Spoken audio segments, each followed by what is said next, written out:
Hi, my name is Earl Holloman, and I'm president of an organization called Actors and Others for Animals. Actors and Others is a nonprofit organization dedicated to the humane treatment of animals everywhere. And it's in this capacity that I've been asked to introduce to you Dr. Michael Fox. Dr. Fox is one of the world's most distinguished veterinarians. Not only does he hold a veterinary degree, he also has a PhD in medicine and a doctorate in animal behavior. For 9 years, he was a professor of psychology at Washington University. Presently, he is the director of the Institute for the Study of Animal Problems for the Humane Society of the United States. He's a consultant to veterinarians, pet organizations, and zoos. He's a lecturer and a conservationist. He's also appeared on numerous television programs throughout the country. He writes a twice-weekly column, Animal Doctor, which appears in 150 newspapers nationally, and a monthly column for McCall's magazine. I'm told that his readers number in the millions. He's also been the author of more than 30 books, including the bestsellers Understanding Your Dog and Understanding Your Cat, and the current The Animal Doctor's Answer book. But he also speaks to children, and he's won numerous awards for his children's books. Dr. Fox has his own small menagerie at home, including a dog named Benji and 2 cats. He's married, and he has 3 children who share his love and respect for animals.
Here we are at the Los Angeles SPCA, Society for the Prevention of Cruelty to Animals. So let's go and have a look and see what the adoption process is like, and also look at some of the animals too.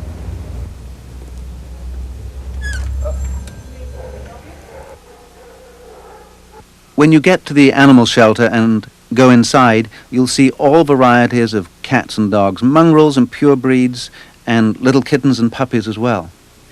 So have one of the personnel there take you around so that you can help find the animal that's just right for you. There are various kinds of cats. There's the so-called alley cat that can be long-haired or short-haired, and then there are pure breeds like the Abyssinian, and they're almost like miniature mountain lions. And then there's the Burmese, which is a bundle of love, and the blue-eyed Siamese, that is a very vocal creature. And then, of course, there's the regular alley cat, tiger stripe or whatever, that can have a short or long coat. And I really advise you to think twice about getting a purebred unless it comes from a good breeder, because they do have genetic defects. And the experts can tell you how large these critters are going to be. They'll also tell you about necessary shots and give you literature to help you become a responsible owner. Remember to adopt the kitten ideally between 6 to 8 weeks of age. That's the best time for socializing to you.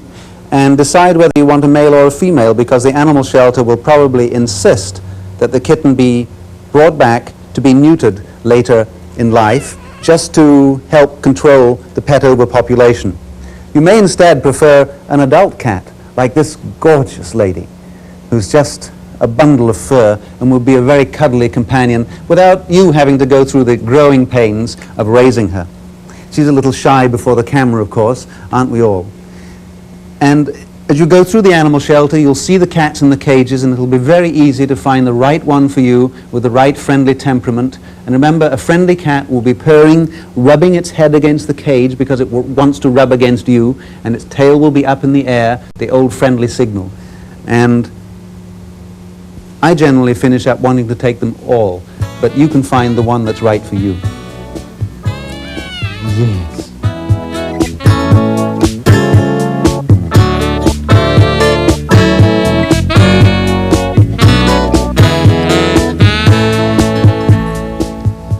Some cat lovers think that it's one of the rights of cats to be able to roam free in the neighborhood and in the garden and so on. My feeling is that cats should be made into indoor pets. Give them a tree in the living room and make their environment conducive to their needs, because if they are allowed to roam free and get a taste of the outdoors when they're young, many problems can arise. They not only kill wildlife, they might meet up with other cats and become exposed to viruses and come home sick.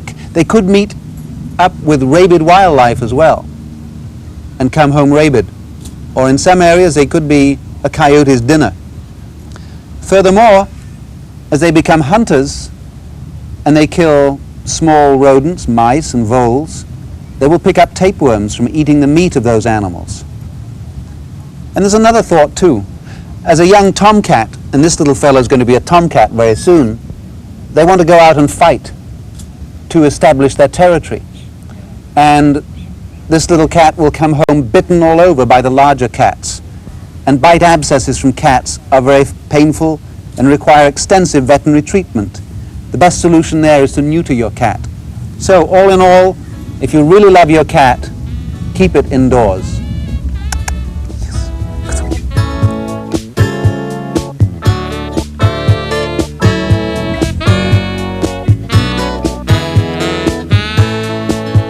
Let's talk about understanding your cat. Cat behavior. Cats express with their body language, just like dogs, their emotions and their intentions. And when you tune into that, you really know what your cat's feeling and what it wants too. Now, let's look at the face first. A cat who's very relaxed has fairly small pupils, but the more afraid the cat becomes, the larger and larger the pupils get. It's a clear indication of fear. They express their emotions in the face.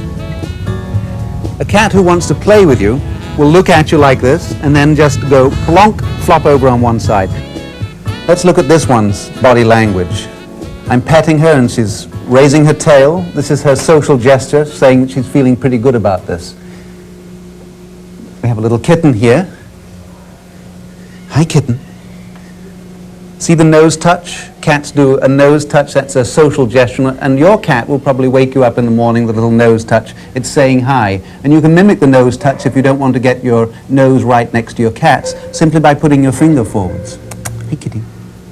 That's a social gesture in cats. They're very subtle indeed. Of course, tails are plaything for little kittens to play with. Come on. Some cats will actually lash their tails for the kittens to play with, and do it quite deliberately. Yes.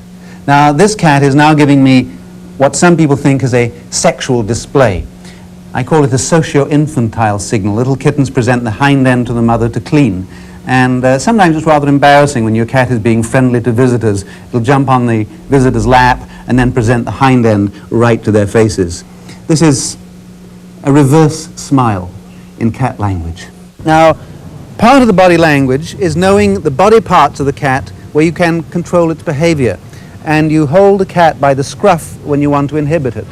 This is where the male will bite the female cat to immobilize her, and where the mother will carry the kitten. So this is a key area. When cats are expressing their intentions to each other, they will sometimes turn sideways and then stare and arch the back. The Halloween cat, and that is a display of dominance combined with fear. A very cool cat, however, who's just saying that it's boss, will just look right into the eyes of the other cat without twitching an ear or its tail. And the cool cat is the one who will advance very slowly and intimidate the other one to run away. So it's through eye contact that cats figure each other out and work out which one is dominant. Now, a lot of people think that cats are distant and aloof. You know, when you look at them, they'll just close their eyes as though they're ignoring you. But what the cat is doing is telling you that it's very relaxed in its presence. So, how to play with a cat? Well, cats, they get busy in the evening. I call it the evening crazes. And cats are by nature hunters. And in the wild, they go hunting early in the morning, which can wake lots of people up in the home and early in the evening, and they race through the house just going berserk. And encourage that. You can give them little things to chase. I don't know how playful you're feeling, but see, curious. Curiosity killed the cat. And just get them going with a ball of wool or a strip of fur on a string in the evening, chase it around. And the more exercise, the better. Exercise stimulates their minds. Now, you can make your home a little more enriched for them too with this kind of device, a nice scratch post. So this is what I would call the kind of habitat to make your home a more natural environment for your cat. You can make one of these yourselves. This material too is great for their clawing. They need to have a scratch post. They don't just scratch to sharpen their claws. It's a display of excitement too. You know, when you come home, they'll run to the scratch board or to the gymnasium and rake away just to show off to you, to see you coming home. Hi there. How are you hunters doing? Now you see the cat poking its head out on the bottom. Yeah. There's a kind of a bald spot in front of each ear. Well, this is one of the scent glands. They have scent glands on each side of the head here and on the lips and under the chin. And when they're rubbing against you, they're anointing you with their own scent. And in the cat's world, those who smell the same stay together. It's a very subtle social thing. They're not just grooming themselves against you, they're marking you. And look out, people. Some people will put on a new perfume, like a French perfume that contains musk from a wild animal, and this will freak a lot of cats out. Cats have an exquisite sense of smell, and one of the ways that you can enrich an environment occasionally is to give them a little catnip to get high on as well. They really enjoy that. They will roll in it, and they will almost go into a trance. It's not an aphrodisiac. It's just simply a high. And the rolling that cats do, they will roll when they're in heat, and they will also roll when they're in a state of intense pleasure with something like catnip. Do cats have 9 lives? 9 cats for 9 lives? Well, it's a bit of an old wives' tale, but there's a grain of truth in it. You know, when a cat is sick, it will just go into a corner or go into its little habitat hole like this and just stay there. When a cat is sick, don't over-swaddle it. Let it begin to heal itself. Of course, take it to the veterinarian too to check things out. Cats tend to withdraw when they're very sick. And this self-healing process, it makes it seem as though they're dying, that they're on death's door, and they'll withdraw for a few days and then suddenly snap out of it like that. And that is their way of healing. And this is part of the myth why they have 9 lives. They seem to be on the verge of dying and then they recover. You know, there's something inscrutable about cats. Come on, cool down. They're just so more subtle in their behavior than dogs. They're rather hard to comprehend. But when you tune into them, you can find a relationship with a creature that is just as satisfying as a dog. But a lot of people don't like cats because you can't control them so easily. There are people who prefer dogs to cats and vice versa. The nice thing about a cat is that you meet the animal very much on its own terms. You can't control it, you can't master a cat. You can understand it and cater to its needs fine.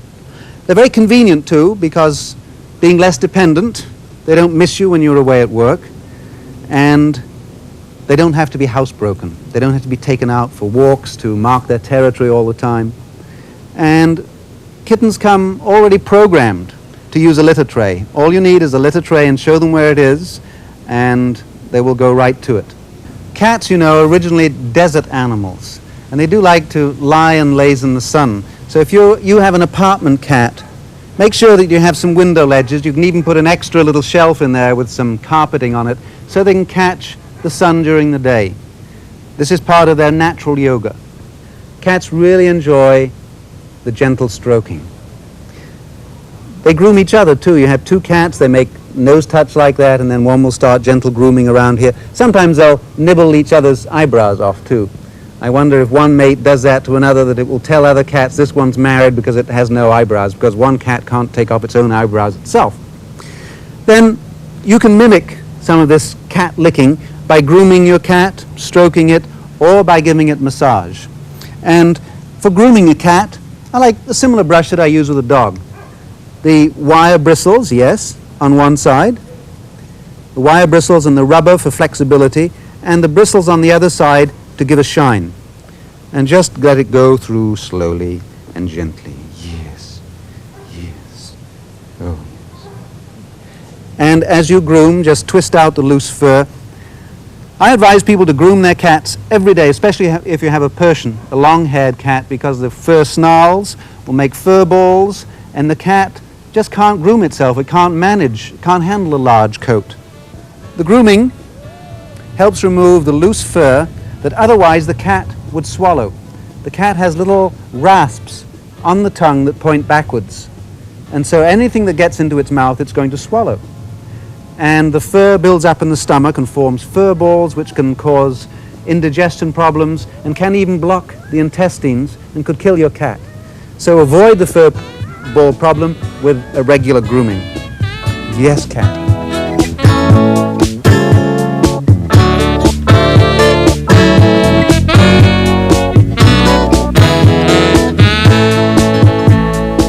Now, cats, thinking of sea, they do like seafood, but some cats are quite allergic to fish, so look out. One of the big problems with various commercial pet foods today is that dogs and cats can develop allergies, and you will find that on the best commercial pet foods there is a label telling you what's in it. It should first say it is a complete and balanced diet for health and maintenance. Don't feed your cat an all tuna can or your dog an all beef or chicken can of food, or just give something like this, because plain meat is unbalanced. It's lacking in minerals and it's lacking in fiber, roughage, and so on. So if you go commercial when you feed your cat and dog, get a reputable brand, read the label, and don't go hog wild and try to humanize your pet and give it human food, or go wild and try to make your cat into a vegetarian.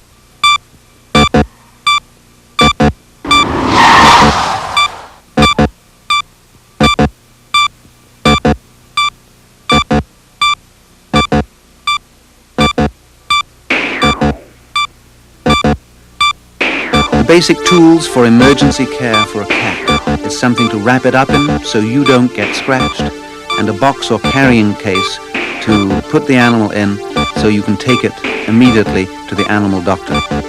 Here at this practice, we have the advantage of having several board-certified specialists. We have several board-certified internists, we have 2 board-certified surgeons, 2 board-certified ophthalmologists, and a lot of good, well-trained support staff that goes along with that. And I agree that a lot of the smaller communities are not going to have that specialized practice, at least in a private practice. And I agree wholeheartedly that they should, if they have a specialized problem, seek out university help. The veterinary school in their state is an excellent source of specialized care.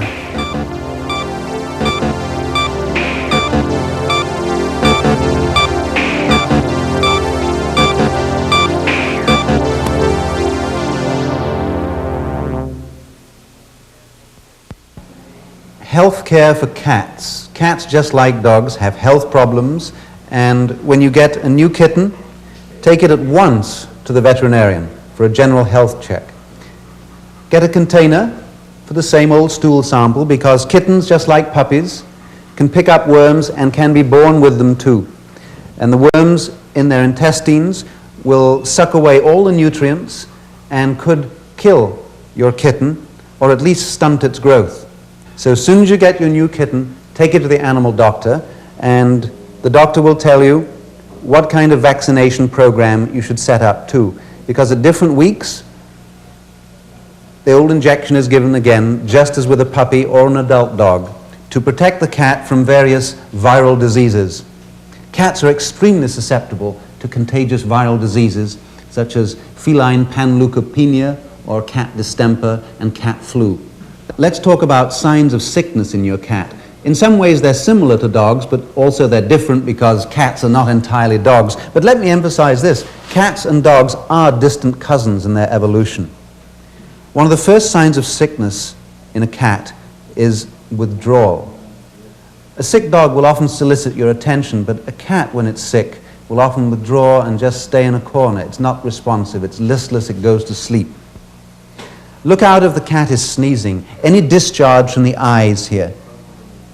Any sign of discharge, and this third eyelid going over. See, I press on the eyelid and the eyelid goes over.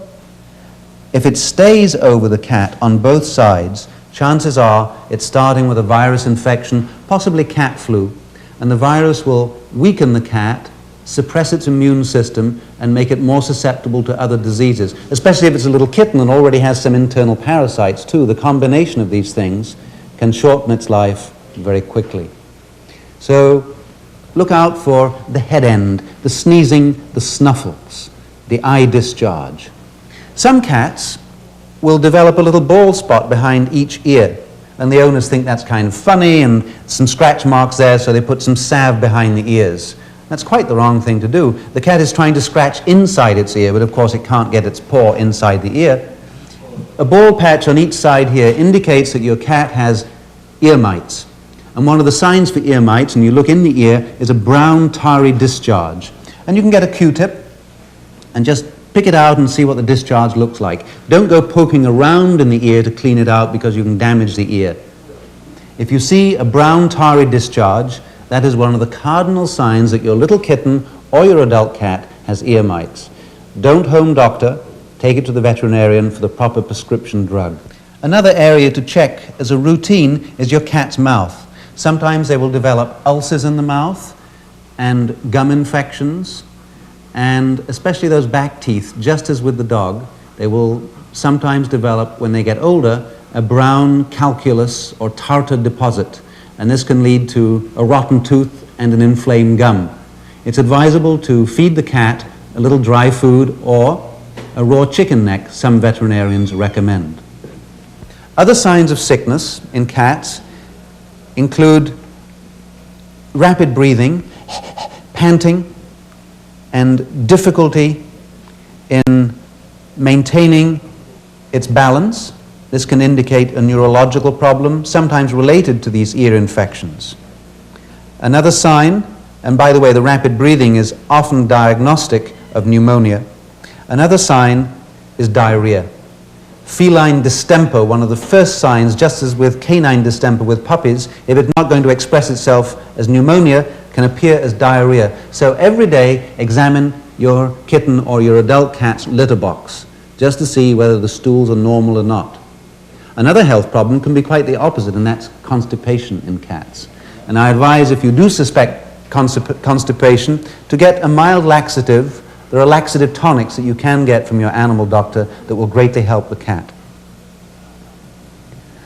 Other things to look out for general health for little kittens and for adult cats is the skin itself. If you start seeing some bald patches, sometimes a bald patch on each side, and this worries lots of cat owners, this can be related to a hormonal imbalance, sometimes related to neutering, and this can be corrected by hormone replacement. This little kitten has claws. I can stick her onto me. Let's see. Are you going to stick? Yes, there she goes. Now, a lot of people think, well, we have a little child, and the little child might get scratched, so let's get rid of the kitten's claws. I don't believe that the claws of kittens should be removed. It's part of the cat. If you're worried about furniture being scraped and ripped up, get yourself a scratch post for the cat. You can spice it with a little bit of tea made out of catnip as well, and put the cat against the scratch post or the kitten and make movements with its claws. Cats are copycats, and they'll very quickly get the hang of what they're supposed to do.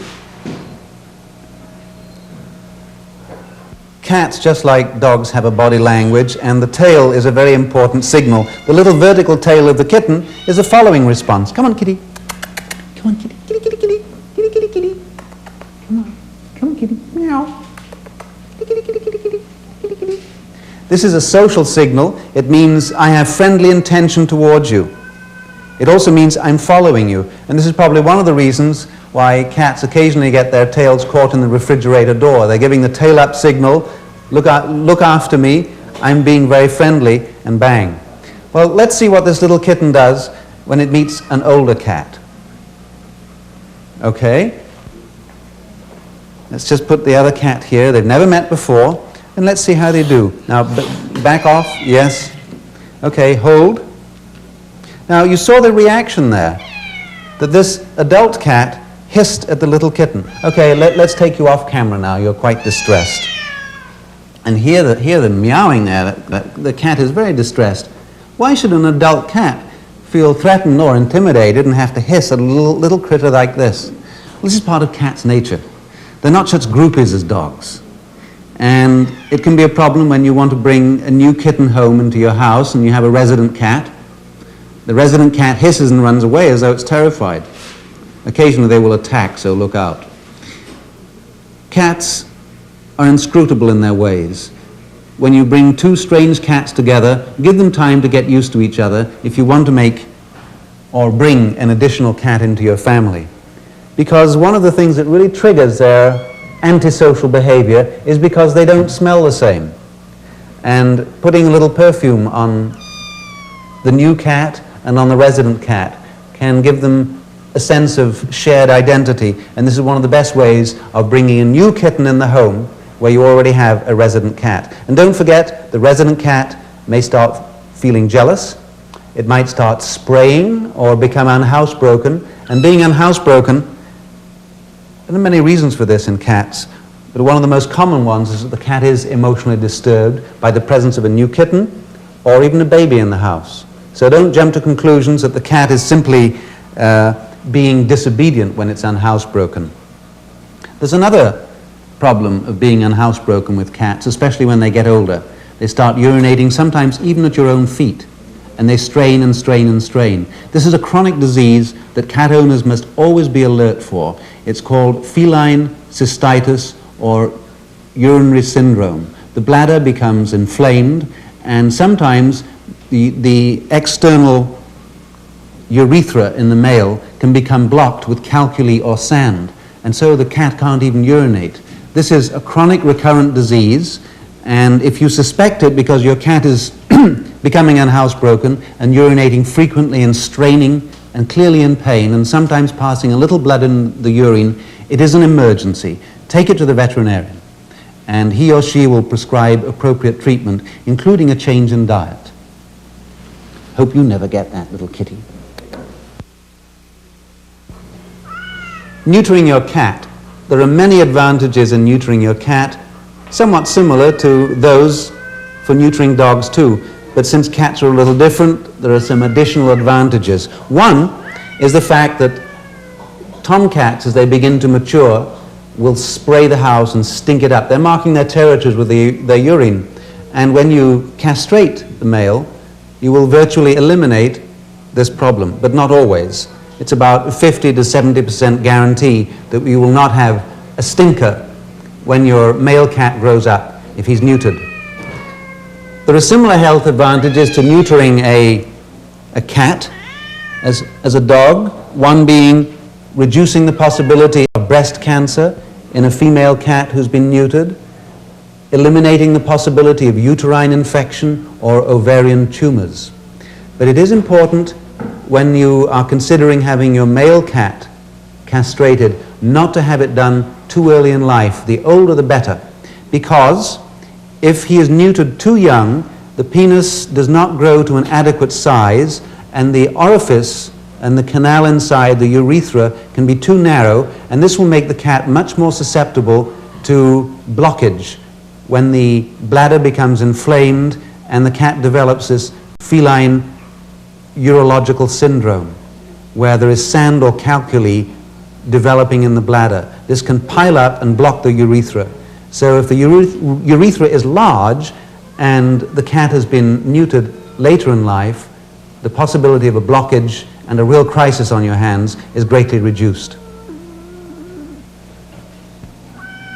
Cats live much longer than dogs.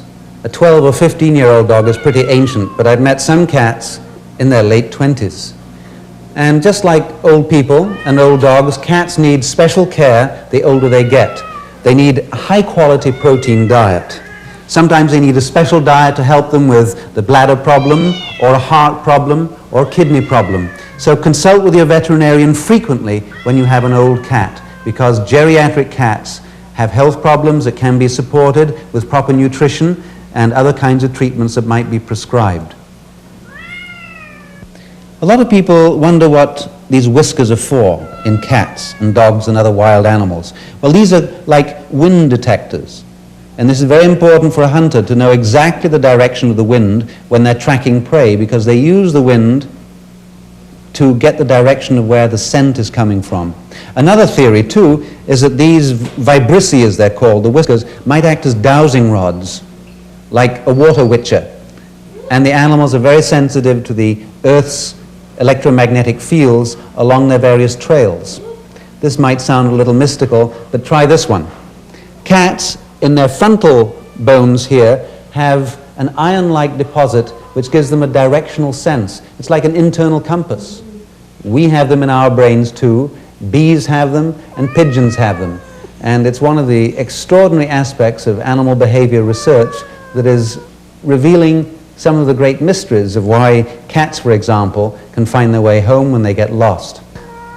There's another intriguing aspect of our cat and our dog's anatomy, that just behind the front teeth here in the hard palate are two little ducts that go into a second scent organ. It's called the vomeronasal or Jacobson's organ. And this makes cats and dogs and other animals that have this organ extremely sensitive to various odors. The nerve connections go to a part of the brain associated with sexual and territorial behavior. And this is why cats, when they smell certain odors, will become sexually aroused or aggressively aroused. If I were to come home now smelling of this strange cat, my two cats at home would investigate me and then hiss, not realizing that it's me, because they're so controlled by odor. It's a very potent part of their anatomy. Yeah. How about psychic cats? Well, it seems almost psychic that cats can navigate their way home with these little compasses in their heads, but there are stories of cats and dogs that have done incredible journeys. For example, this cat could be left in its neighborhood when its owners go to live in Oregon or somewhere. And 6 months later, it appears on their doorstep in Oregon, although it's never ever been there before, and they're able to know that it's their cat because it had surgery in its shoulder, and the pin is still in there. There have been many cases like this, and for me at least, it just gives me a tremendous sense of awe and respect. And it also reminds us that there are great mysteries within the psyches of these beautiful creatures that we've yet to really understand.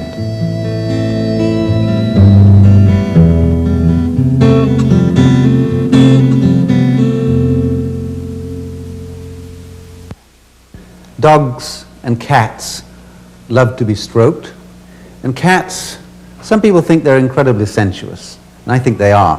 Look how this fellow is raising his tail. This is one of the social signals of a cat being relaxed and enjoying himself. He's a cool fellow. This one is 16, and he's an excellent candidate for regular massage. Massage has the same advantages for cats as for dogs as for human beings. It gives them total relaxation. If there is some painful area or a swelling, you can make a quick early home diagnosis and get your cat to the veterinarian early. It's also a tremendous advantage for the tense little kittens, because the more frequently you touch them deeply, the more they learn to trust you and enjoy that deep touch, the healing touch of the energy that comes out of your hands. There are various terms for this healing energy. Shakti is one from the East. Another is the healing power of love, because when you touch your animal with understanding and compassion, you're giving it something. There is a change in the animal's biological electrical field around its body, and there are specific points that you can touch and just hold the pressure. These are called acupressure points, and they go all the way down the dog or the cat's back like this. For an old cat, this kind of massage, a little pressure, is extremely valuable, because their whole power, force, is along the back here. And they do get arthritis as they get older. Some of the other strokes included just a general, gentle kneading, as though you're kneading dough. You can do this when you're watching television or listening to some music, and cats do enjoy music too.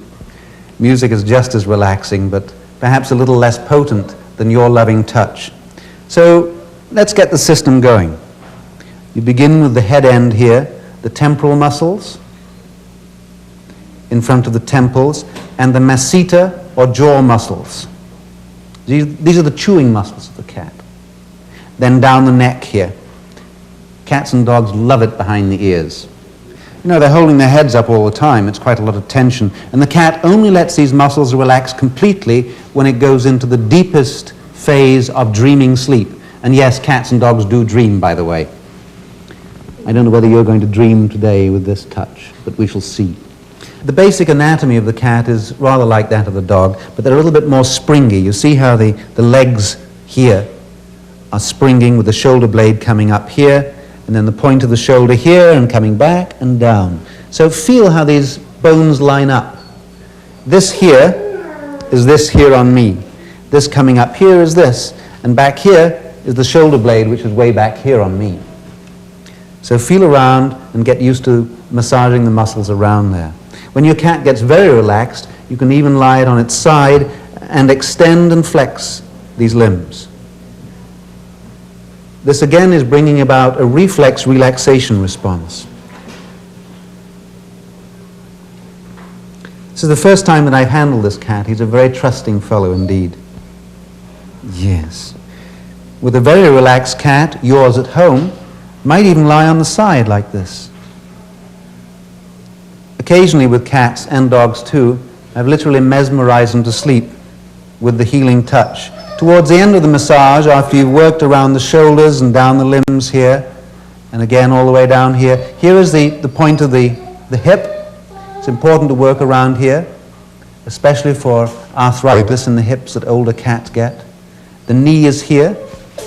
Yes. Again, flex and extend the hind leg. Hi, gorgeous. Just as you would flex and extend the upper leg. When you've done both sides, turn the cat over and do the other side. Then, as you finish the massage, just do a very light passes all the way down.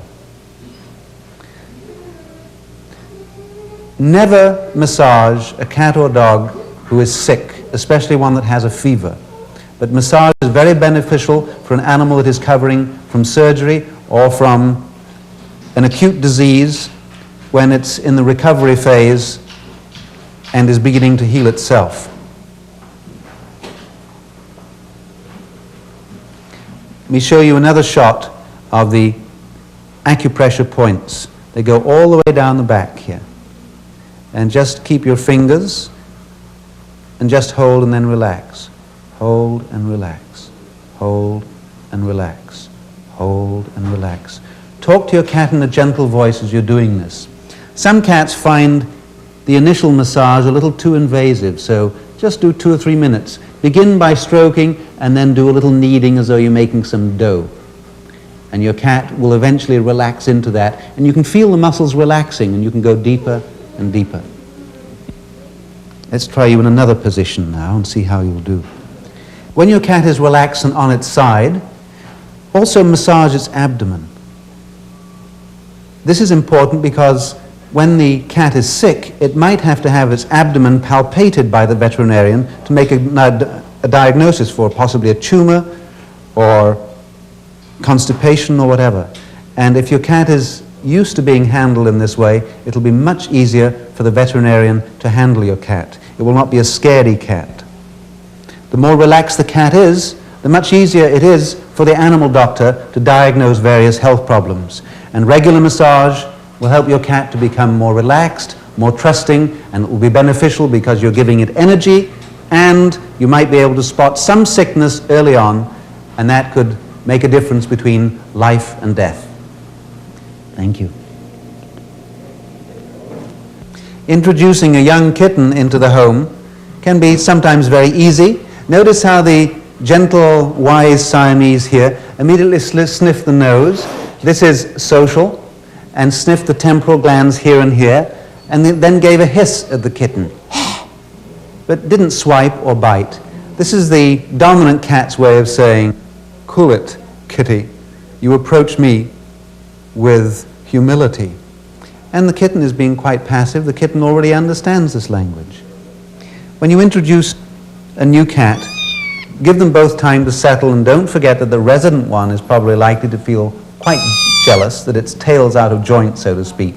So give the resident one extra attention, and if the resident one hisses and runs away, don't force them to interact. Just let them work it out for themselves.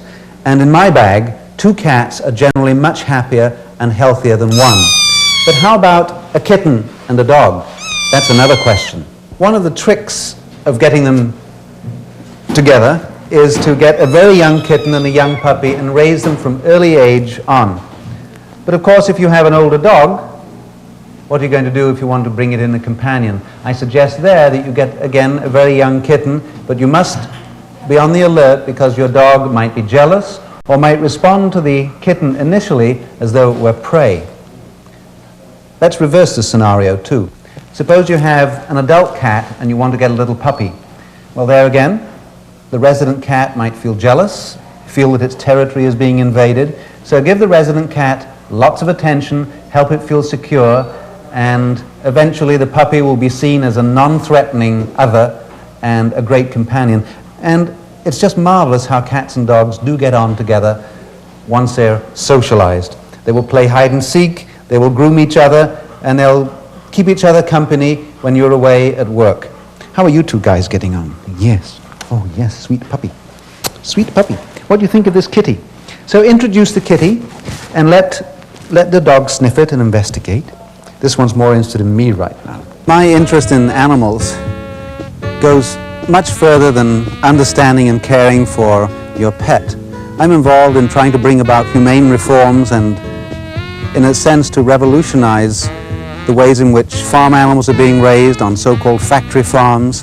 And we're very concerned at the Humane Society, too, about vivisection, about the use of animals in medical research. And how about wildlife, too, subjected to hunting and trapping for non-essential purposes? I believe that animals have rights. I've shown that they have needs and interests, and animals have intrinsic value. They have their own interests in their own world. And it's up to us as their stewards, as their guardians, to respect their intrinsic nature and to provide for their needs as well.